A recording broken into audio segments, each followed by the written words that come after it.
Perfect, thank you. We are going to get started in just a moment, so please come on in, grab your seat. We have a really rousing panel, very lively panel planned to close out our conference main sessions coming up. So please make sure to grab a seat, get comfortable, and get ready. I see Justin back there, so I'm going to just read my notes while he's working. So hopefully you all had a good experience and a good opportunity to really lead some of the conversations today around some of those topics that were really top of mind for all of you. And thank you for your contributions and engagement in that process. This was an inaugural concept that we did steal from other conferences, but gave it a shot this time to see it, to try it out and really have a place for you guys to all share your information. So thank you so much for your participation. I will be amiss if I don't say, we are gonna have a survey after this conference. So if you have any comments about that last session or how amazing this conference has been, you can put it in that survey.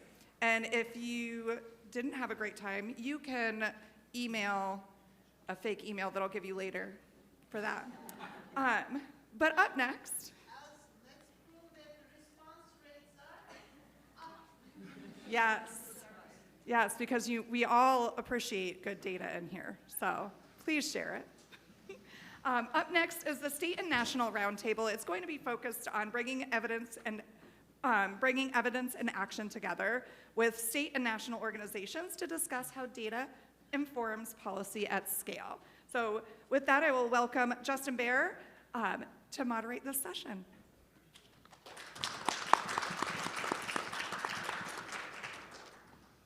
Thank you, Allison.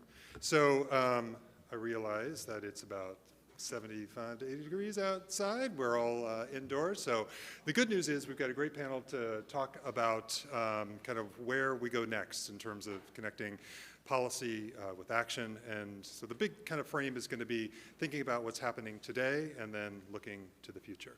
So just to start, see our panelists on stage.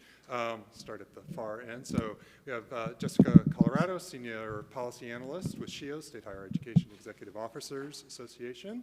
Next to her is Melissa Wavelet from MDRC. She leads is Director of State and Local Strategy.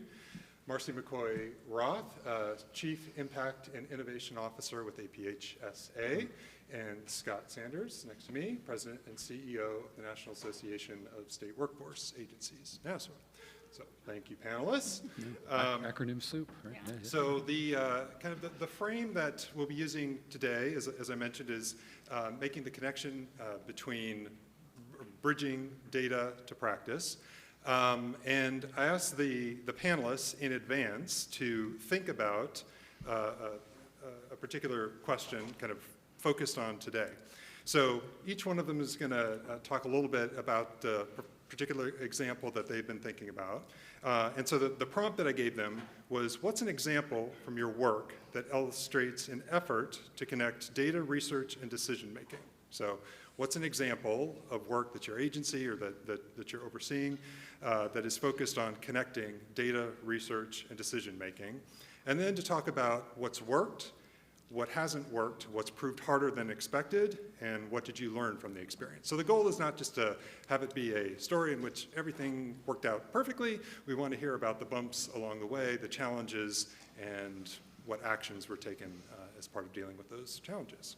And then after that, we'll talk about kind of what happens next and thinking about the future, thinking about if you look 10, 15 years out, what does the future look like?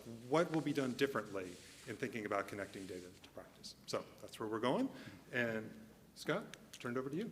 Great, thanks Justin. Good afternoon. We realize the four of us stand between you and a happy hour and walking outside and getting some sunshine. So good afternoon, Scott Sanders, President and CEO of NASWA.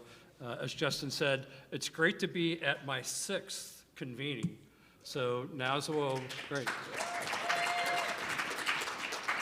So NASWA was involved in the early days, and it's great to see the way that this has continued to grow and to pull in different individuals from different areas and different facets. So but it seems like to some extent the challenges are still the same.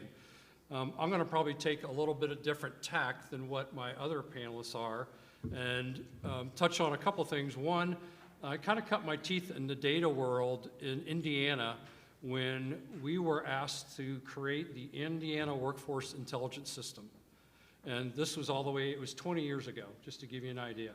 And so I kind of understand the challenges and the need for data and why you want data, but it all started with us was figuring out how do we take the workforce data and get data from other state agencies in.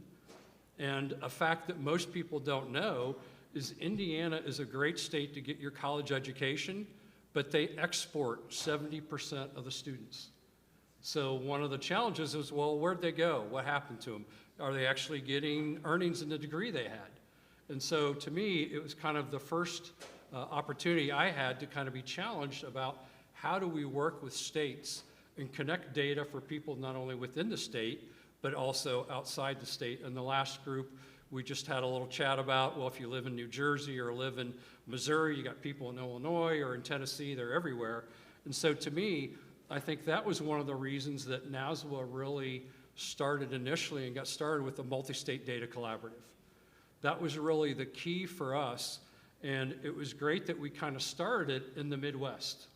And Indiana was one of the states then, Missouri was another, but it was really about the need to support them and how they go about getting that data.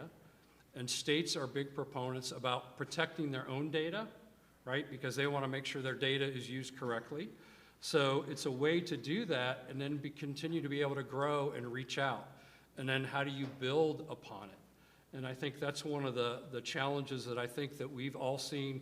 I've heard the discussions really over the last couple days. I saw Stephanie's chart up there about New Jersey, how long it's taken them to get from point A to where they are now. And it is a slog. It really is, but the benefits far outweigh, I think, the efforts you have to go through to do that. And I really think the multi-state data collaborative that we've really created has really started with that approach. And really, I think that's where the members of NASWA have really gotten engaged on it because they want that same facet and feature as well. And we've heard, you know, we hear a lot about Arkansas in here. They're not the only state that's doing great things.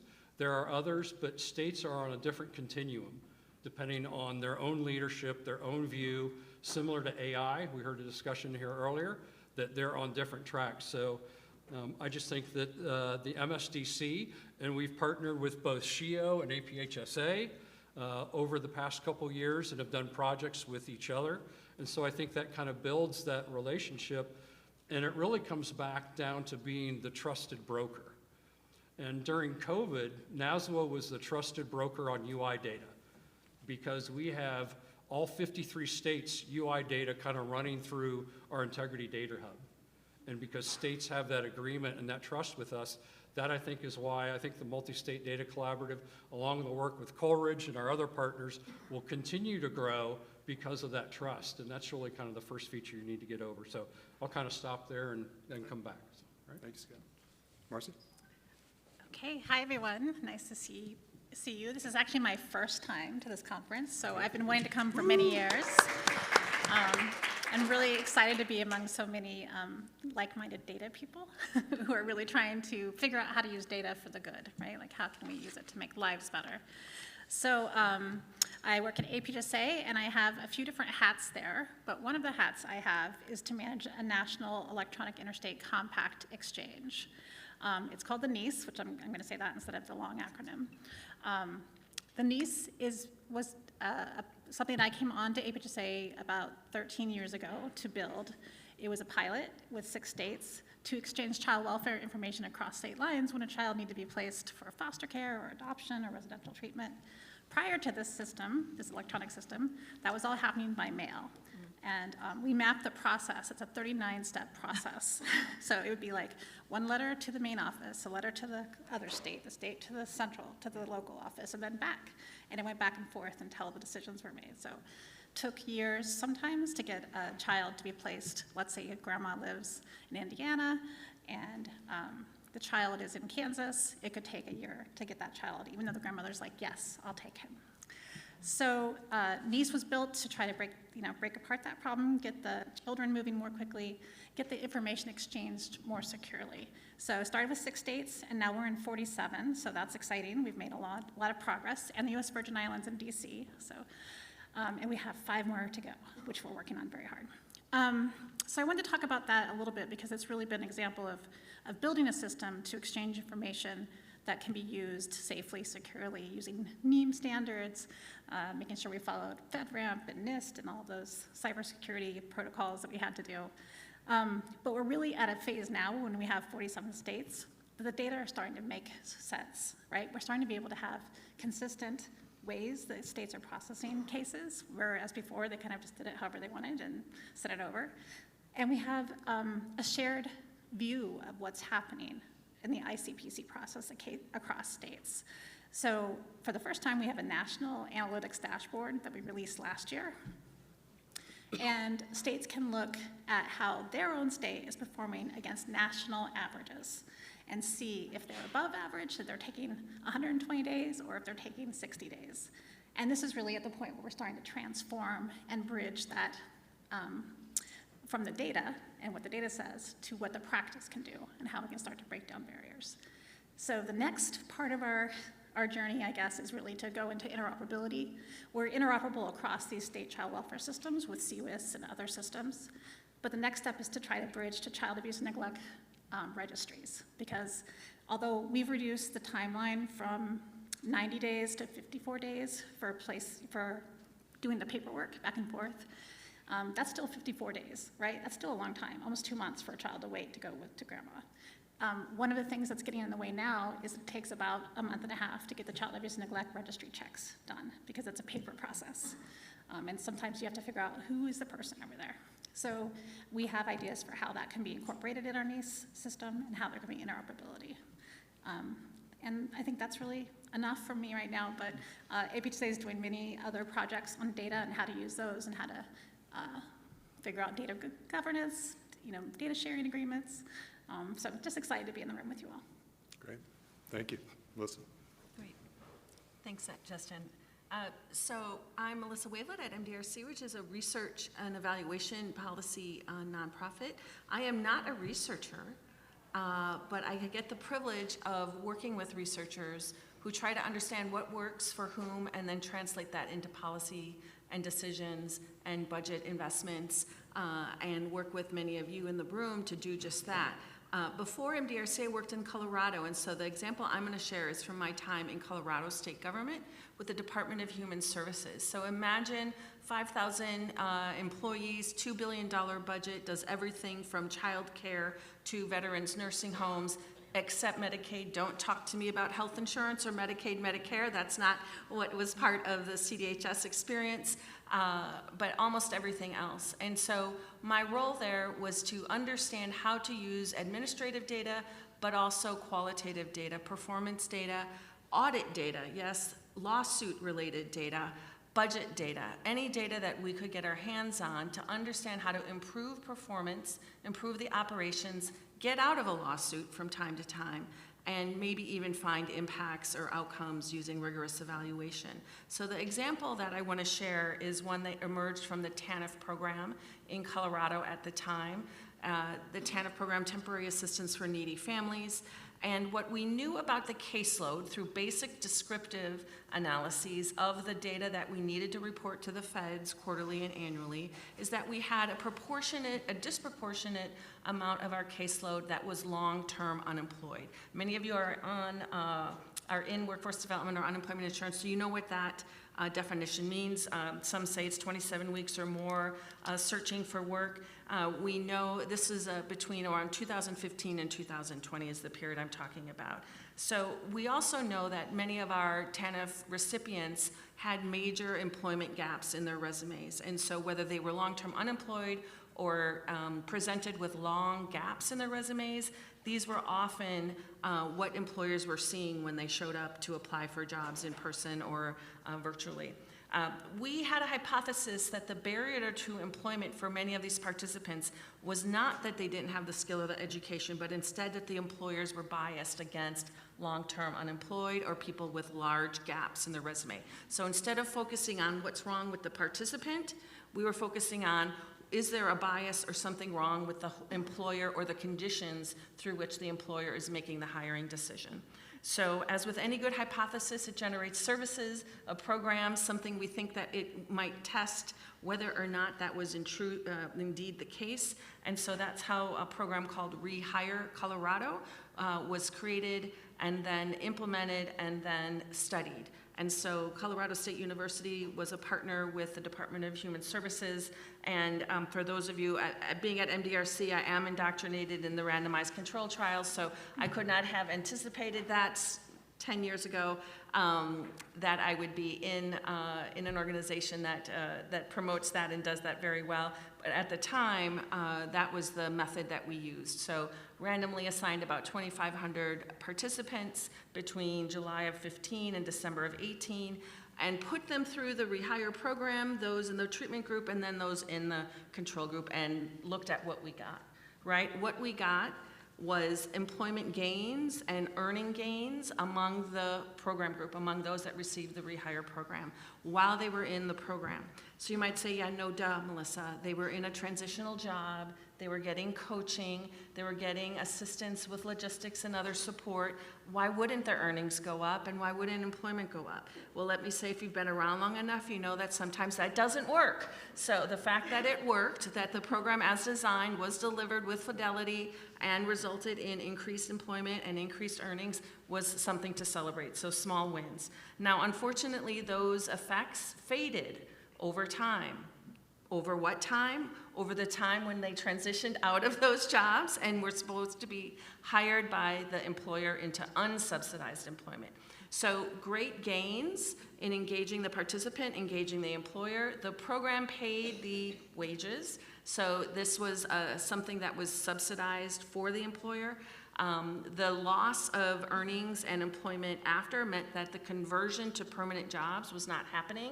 So we dug into that, trying to understand why are these employers who upfront make a commitment to work with our candidates, with our participants for 8 months with a subsidized or transitional job, why did that not translate then into them being hired permanently? So a lot more digging, which led to the next program called Colorado Works, the STEP program, which was a refinement of this program, and it speaks to the continuous improvement.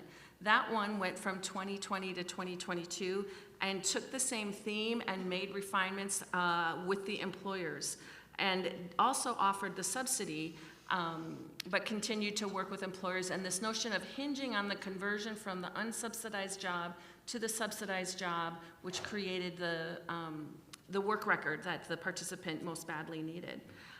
Fast forward to 2026, Colorado recently went through a major overhaul of its TANF policy. The governor, Polis, said, you know, we get $146 million in our block grant. Yes, it's the same amount that we've been getting since 1996 when Clinton was president, but let's put that aside and say, when we get the $146 million, what are we doing with it? And these two studies have proven very important for them to think about. Is it worth investing in transitional jobs, subsidized jobs, or not, because of what we've learned over the prior two studies? Great. Thank you, Melissa. Jessica? Yeah, thank you. So I represent State Higher Education Executive Officers Association, or SHEEO for short. We are a membership organization that represents the higher education or post-secondary agency at the state level that coordinates or governs public post-secondary institutions. And so my work particularly focuses on researching and supporting the offices at these state agencies that maintain and govern the state data system, so that collect all this information from their institutions. And so my example, and I agree with Scott, we do hear a lot about Arkansas. My example is from Arkansas, but from our post-secondary agency, the Arkansas Division of Higher Education. And because we always represent and we want to highlight our members, Arkansas was legislatively mandated to incorporate ROI metrics or calculation into their productivity funding formula.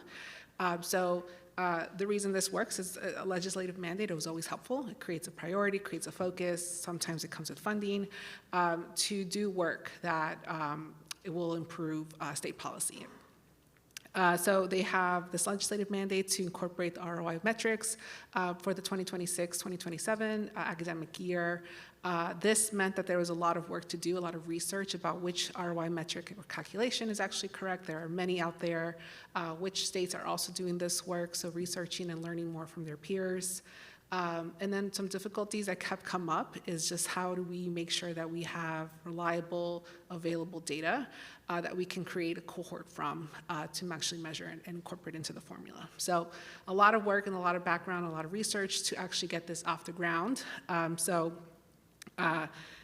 What they are learning and from preliminary data that they've shared is that some other programs are showing a positive ROI, so in comparison to high school completers, which is great. And so it's also going to mean a lot of great things for the state of Arkansas and their programs.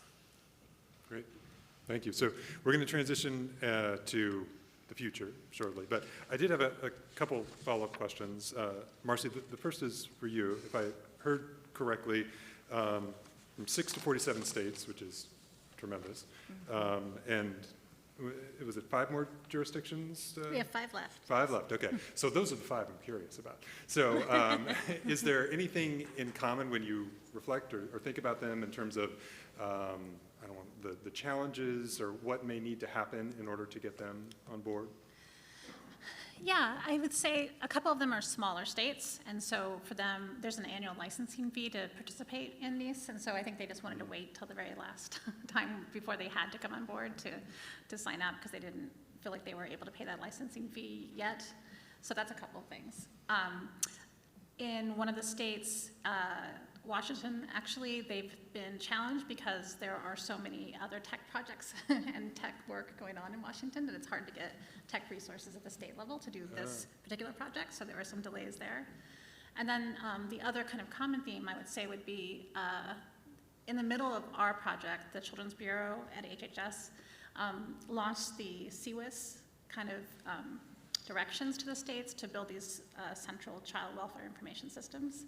And so some states were like, well, we can't join NEAS until we figure out what that is and what that looks like. So a couple of the projects, including Colorado, are working on their CWIS systems, and they're going to make the bridge to the NEAS when they're doing the CWIS implementation.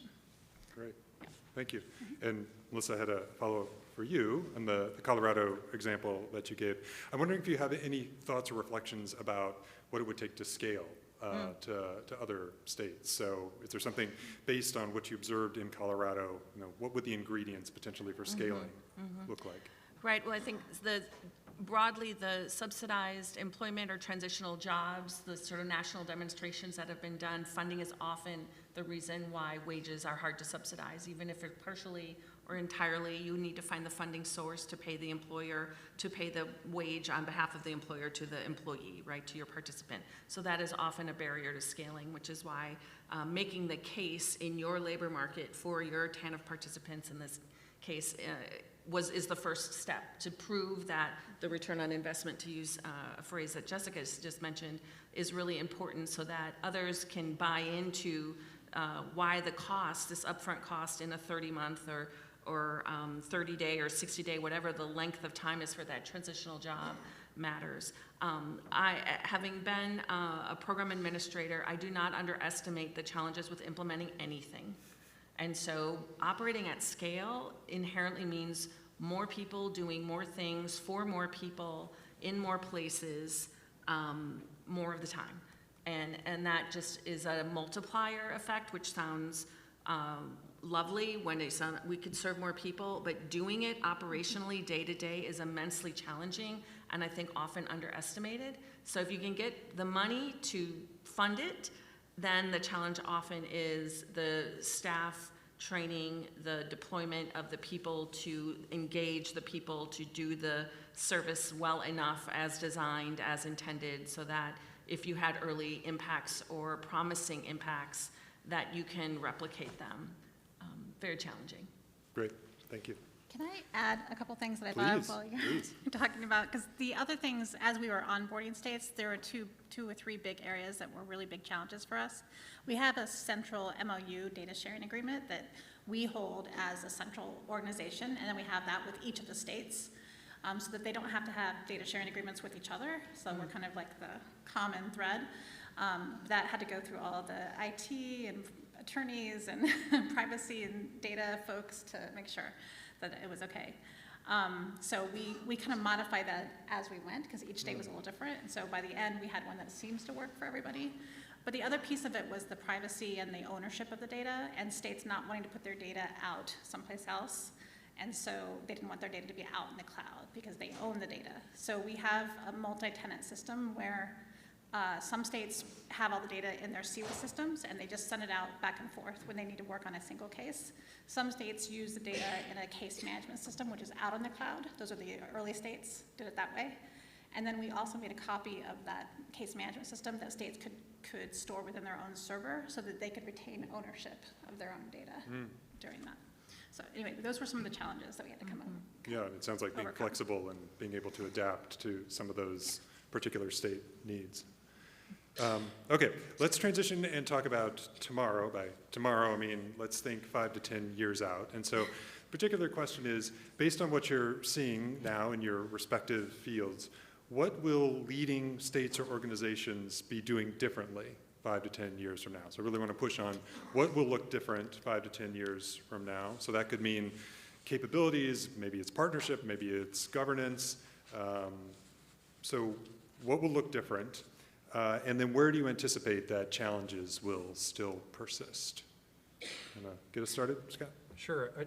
I think 5 to 10 years out, I think part of it is with our experience with the Integrity Data Hub, where we have claims data from every state coming through it, is, as she touched on, getting the states to come along the path. And part of it, nobody wants to be the first one in. Nobody wants to be on the bleeding edge. They want to be the leading edge. But it's once you get one in, as she talked about, you can get buy-in, then eventually others will come, but there are always the stragglers, and there's a couple states I won't mention that are always seem to be the last to join in. But I think that is a piece where once you get them in, as she touched on, we are on, with our IDH, we are on our 6th Amendment with the states. So it's a lot quicker to move it through. And so I think you will see as we move forward, I know there was discussion, Erica brought it up, and others about enhanced wage records. That is a thorny issue for a lot of the states. It is a landmine for a lot of the states for them to share or add, and what are their system constraints. But I think eventually they may come, but you have to put something in the pie for those states. As Melissa touched on, states have been flat funded for years, so you just throw in inflation or give your staff a bump up in pay, and all of a sudden the funding's going down and down and down. So I think you will see states start to rely more on technology. States are actually doing quite a bit of work with AI within their state and keeping it very containerized. And I think you will see more of that move forward. Several states are using AI to help match up job seekers and their jobs or their skills with what they're looking for.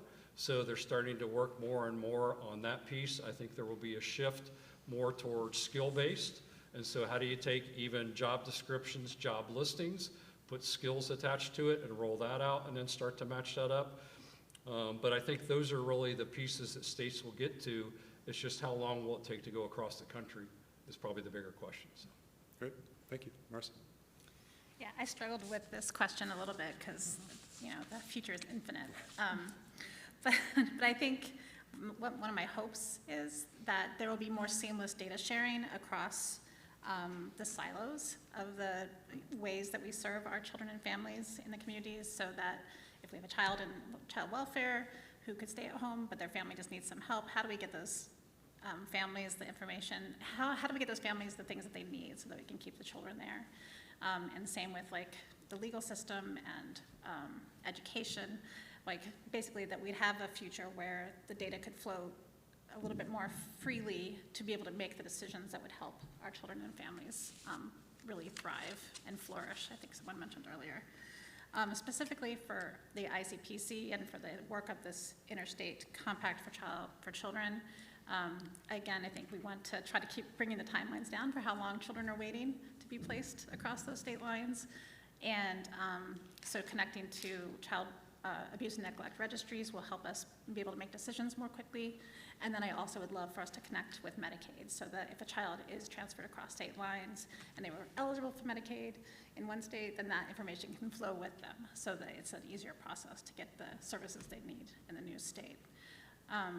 Challenges, again, are going to be about consent and security and quality of data and trying not to duplicate data and have duplicate data work that has to be done. So those are just some thoughts I have. Thank you. Melissa? So my colleague Rick Hendra recently wrote a blog, and if anything I say is intriguing, I can attribute it to him, and I encourage you to go find it on the MDRC website. But he wrote about Donald Campbell's Experimenting Society, which is as old as 1969. So it's more than 50 years old, this notion of what is an experimenting society. And I think what organizations today can start to do to get to look differently in 5 to 10 years is probably continue the work they're already doing, to deepen, recommit, reinvest, and continue the efforts that have already started. And I would say there are four strategies or sets of activities. One is building people. So we've talked about building capacity of the individuals and the professionals inside state and local government. And without the people, it doesn't matter if you move from the mainframe to the cloud. If there aren't people who can work in that environment, it doesn't matter. So people matter first and foremost, and investing in them so that they're better equipped to be responsive and rely on academic partnerships or rely on research firms or work with others, but internal investment is critical. The second thing is a variation on that theme, which is investing in people who are cross-functional. So if you only invest in your data stewards, which will never happen, but if someone were to only invest in the data owners or the reporting unit, that's often the unit that is least invested in. So that's why I sort of say, ironically, that will never happen, that you will only have money invested in the data owners or data stewards. But you also need to bring along the policy and program and operations staff, because they bring knowledge and experience and context to why the data looks as bad as it does. Bad not in terms of bad performance, but bad quality, and then why performance might not reflect the actual or the reality if you were to talk to a frontline caseworker or you were to talk to a program participant, which brings me to talk to the people who are using the data and delivering the services, entering the data on the front lines in your regions, in your state, in your counties. As well as talking, I know we're in DC and we can't say the word participants with lived experience anymore, but I just said it. People with lived experience are important voices to engage and listen to understand what their perspective is as you think about data and how to use it. So invest in your people, invest in cross-functional teams. The third is the infrastructure, data sharing, linking, integrated data. These are the people here in this room who do this work. That matters a great deal because once you have the capable people, you want to be able to go to the data and be able to access it in the way that's needed to answer the questions in the way you want. And then lastly, it's building a muscle. Testing, asking questions, evaluating is just like any muscle. If you don't use it, it will not grow. You need to embed it. You need to use it routinely, not once a week, but every day in small ways, asking questions about A/B tests. You don't need an RCT. Don't tell anyone from MDRC that I said that, but you do not need an RCT. You can just simply set up simple tests that ask if something worked one way or another differently over time, across regions, across geographies, and continuously improve. So a standard, repeatable process to learn is as important as the infrastructure or the shared or linked data sets that I feel like sometimes we wait for the data to start learning, and I would encourage everyone here to invest in your people across teams, invest in the infrastructure, and then just do it, practice. Great. I like standardized, repeatable way to learn, I think. Yeah, I like that. So I can't say much about higher education as a whole, but I will talk about state post-secondary because there's a lot of uncertainty if I go a little more vague. But for state post-secondary, I think it what I'm going to say, you've already heard from my other panelists, but it's those meaningful data exchanges and partnerships, the collaborations that happen at the state level in terms of data, just having created those, removing those silos and moving across sectors, so the post-secondary space, the agencies, working across the table with human services, with workforce, to create data products that work, new dashboards, answer research questions that affect their own state policy. Looking within and looking within their own state context and seeing what data products can they create to answer those questions. But also those data products being sustainable. So how do we make sure that we're reducing reporting burden, that that small office of 2 people can actually create something that will withstand or help their institutions do less reporting or help with their federal reporting requirements. So creating things that are sustainable, reducing burden for other smaller institutions in their state, as well as, moving away from internal reporting. So a lot of our states, post-secondary state data systems report for legislative mandates, for legislative sessions. They're always reporting internal reports. How do we turn some of those products and those data products from internal to more external and public? So we do see that a lot of our state our members want to create products that are more public-facing. As I think we'll see more data transparency and more of that being more of the data and the answers to the questions come to public. Great. And I had a follow-up question for you, Scott. You mentioned, I think you said the enhanced wage records are thorny for states. You touched on it a little bit. I'm wondering if you can expand a little bit more on that thorniness. To put you on the spot on just a, Sure. a regular topic. That's fine. No, it is thorny. Part of it is states are very protective of their data. There also is a confluence of interest of who wants the wage records and why. I think part of it is some states have antiquated systems. So we know that. They run on COBOL, and to add one data field, it's an exponential change into their storage structure. And so to get them off of that and then to convince employers that they have the time to provide those wage records with enhanced fields puts a burden on those employers, especially small employers. A lot of our data, most of you probably have a data provider or a payroll provider. All that information is there, but the payroll provider won't necessarily give it to the state without the employer paying them to do it, even though they've already got it. And so it becomes that kind of a swirl in terms of who's really going to pony up to pay for that to actually get it into the system.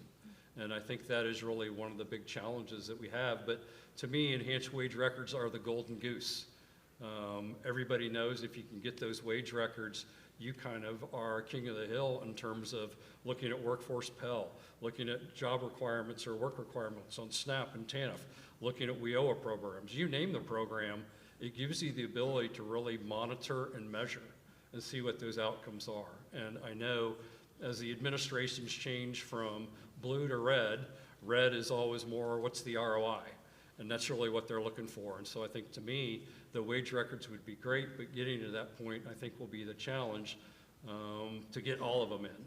And so then you're gonna have to work with, well, if it's here but not here, then how do you get the answers to your questions? And so to me, I think it's gonna be, if we can get to maybe 60% of wage records, that is probably gonna be good enough, because you're not ever gonna get all the way with smaller employers, I think. And getting it on a timely basis, which quarterly, is that necessarily timely? So. Thank you, Scott. And Jessica, just a follow-up question for you. You were talking about the move towards greater transparency and on the dashboard side and making dashboards available kind of externally. Are there particular constraints that you think are limiting that movement? Is there a particular factor? Like, is it incentives? Is it resources? Is there kind of a common denominator for that? Yeah, so like Melissa said, some of these offices are the most or least funded, or they have the least capacity. I know several agencies who are person of one, person of two. So their day-to-day job becomes reporting and data reports and dashboards that are already existing, that already happen, so that time to innovate, to create new things would take another FTE, would take another person to do. So it's more investment in research and data offices at the state level to have that opportunity to create more data products that are innovative, answer future questions, can be predictive, Yeah. things like that. Great. All right, well, we've got time for questions from all of you for our panelists. So what questions from the audience?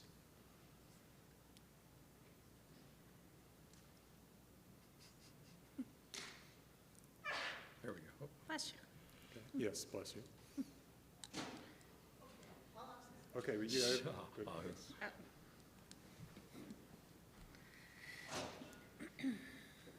So we always talk about the challenges, right? What are the good stories? Like, where did we accomplish things with, from the state's perspectives? Whether it's wages, labor, HHS, SHEEO, what are the like big hits over the past 2-3 years we really accomplished?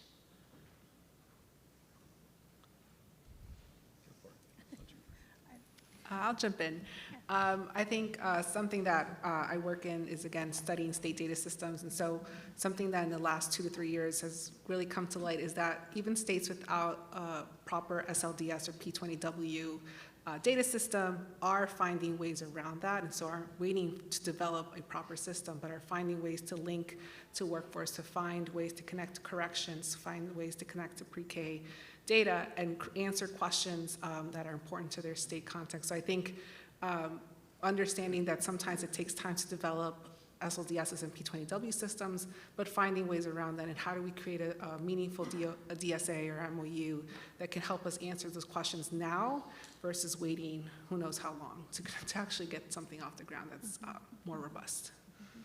And I can add on the post-secondary education policy area, there's a good deal of evidence being generated. One body of knowledge is student support services. So how do we create the right wraparound services for students in community colleges to get them through community college degrees more quickly and to complete them, just complete, whether in 2 years, 3 years, or 4 years. And so there was a program called CUNY ASAP, which started in the City University of New York about 10 years ago, proven to work thanks to a bank being bankrolled by Mayor Bloomberg at the time, where, again, money mattered.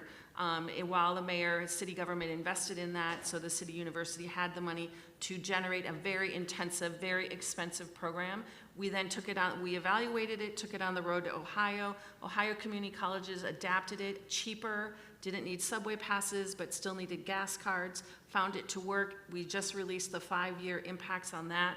And now it is being adopted by SUNY, so the 4-year institutions, and CUNY is taking it on the road to other state community college systems, like in West Virginia, et cetera. So there are bodies of knowledge that start in data, become a hypothetical question, get evaluated, get proven to work.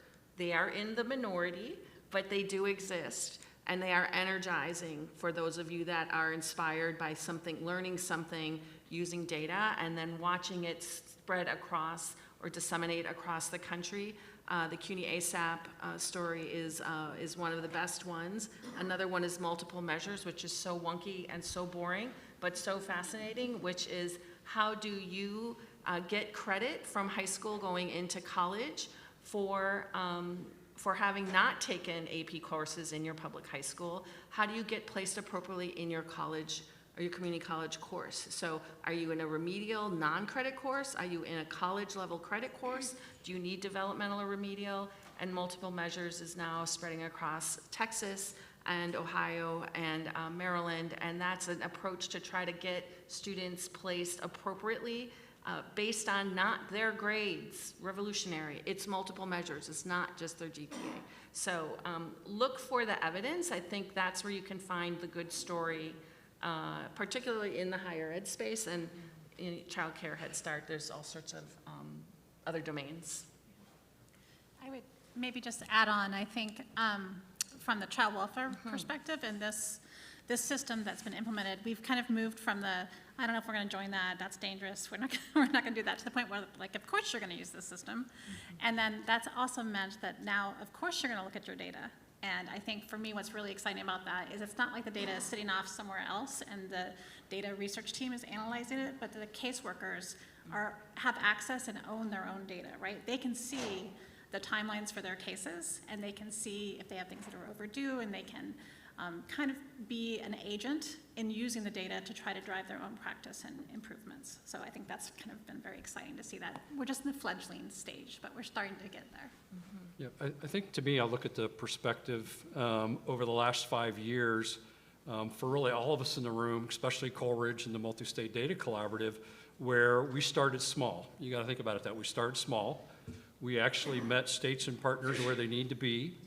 We have then found champions. You can just go look at the different posters that are out there, and a lot of those get circulated amongst states, and that really creates the buy-in. But that is the success. The problem we had last year, it was a tsunami of change. You got to think about it that way. This year is really riding the wave. The question is, where do we ride that wave to, and how do we keep going? Because the landscape has changed immensely on funding, which we all know you need funding to do this. So how do we keep working together to make the dollars go longer? And I know states, and maybe many of you are tired of doing more with less, but that seems to be the mantra year after year after year. But I think if we partner together, we're gonna go a lot farther than we do it by one state at a time, or even one research group at a time. So let's keep this going, and like you said, another 5 to 10 years, let's drive it. All right. Okay. And I'm just going to pick up on 2 examples. So, Melissa, you reminded me with the ASAP example that we're also seeing for interventions like ASAP explicitly that have demonstrated an effect through randomized controlled trials. We're now seeing, with support from Arnold Ventures, in at least a couple of states, I know Maryland, Colorado, where there is money that in between a partnership between the state and Arnold Ventures to implement those evidence-based programs and for scaling and adoption within states. I know at least Maryland and Colorado and perhaps others. Yeah, Oklahoma. Okay. Yeah. So that's, kind of continuing that. There's an evidence base that's been built up, and there is now the opportunity for greater implementation among states.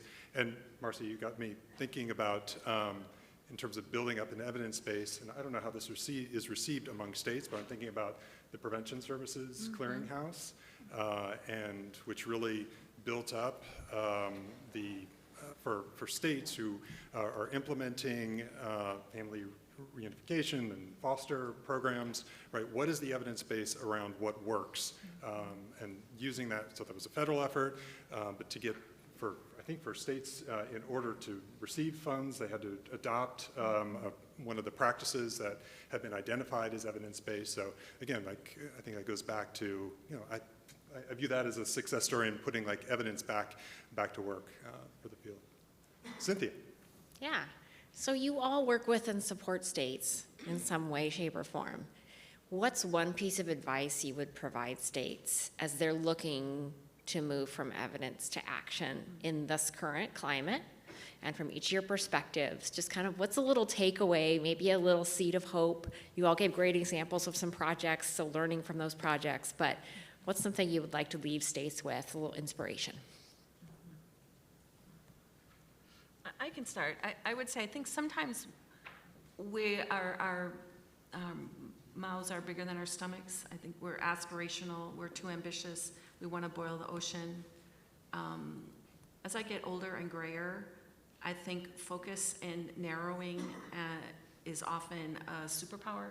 So don't try to do it all.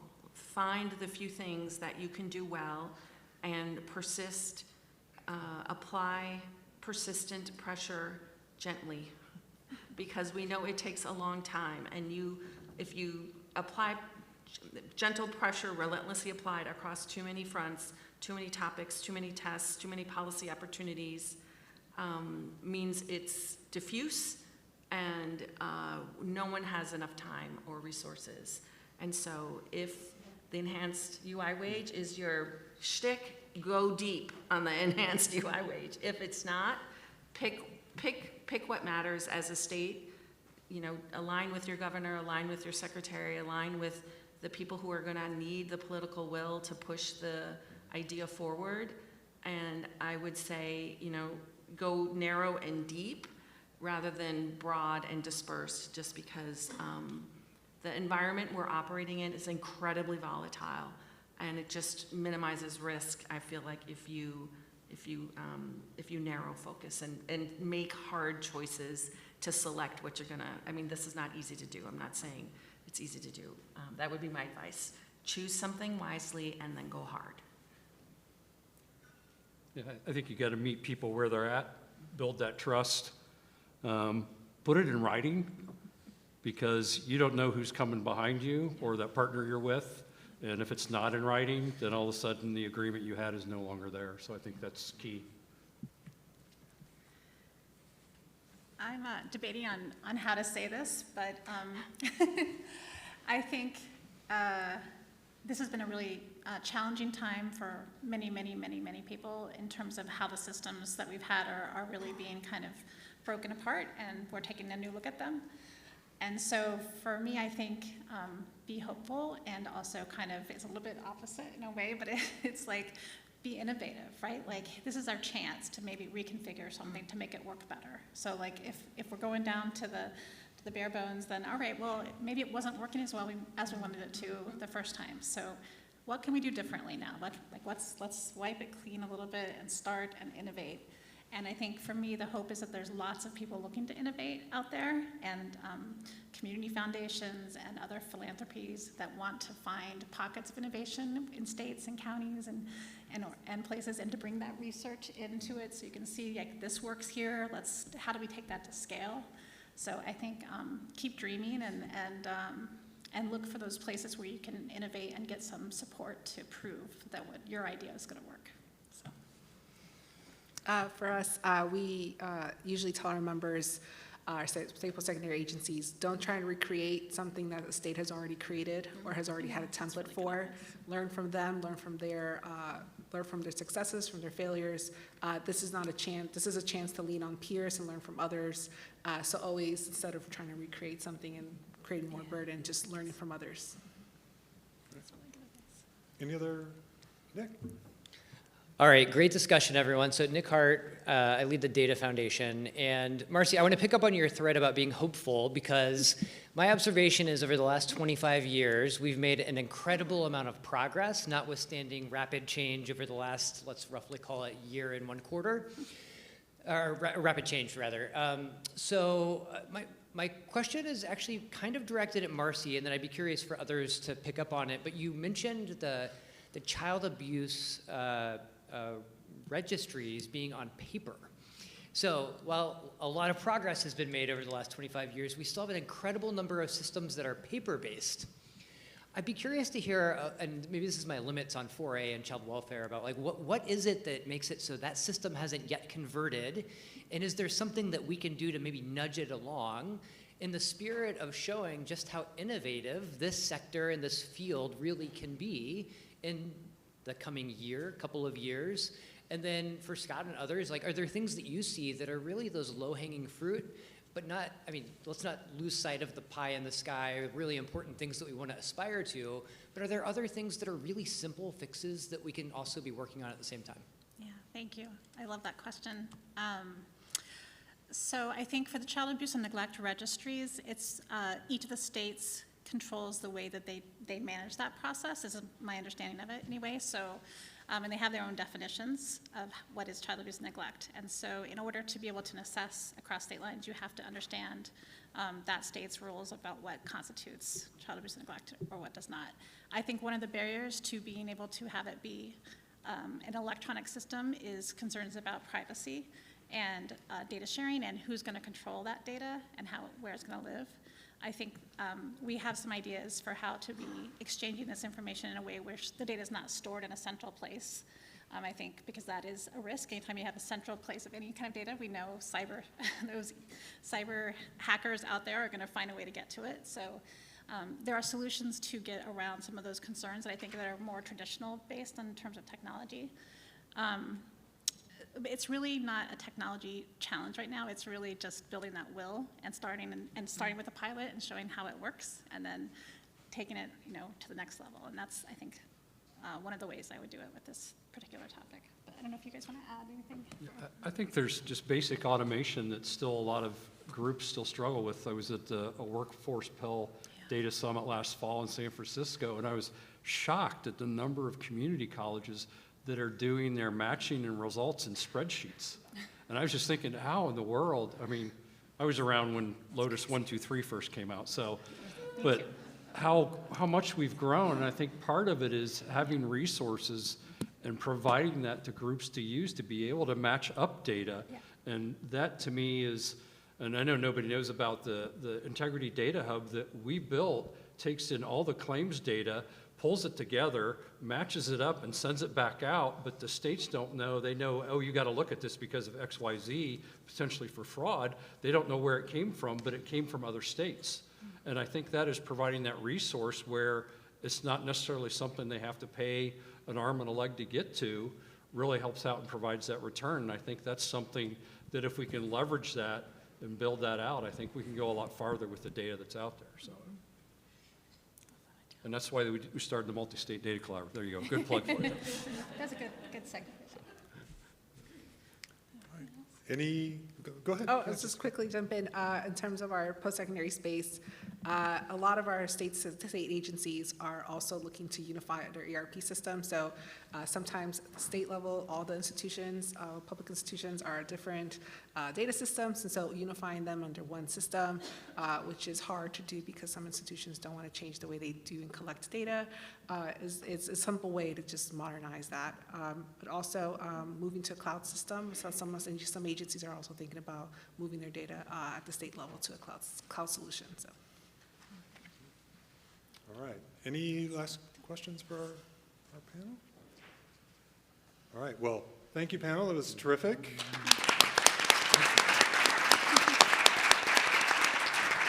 And I will turn it back over to Allison.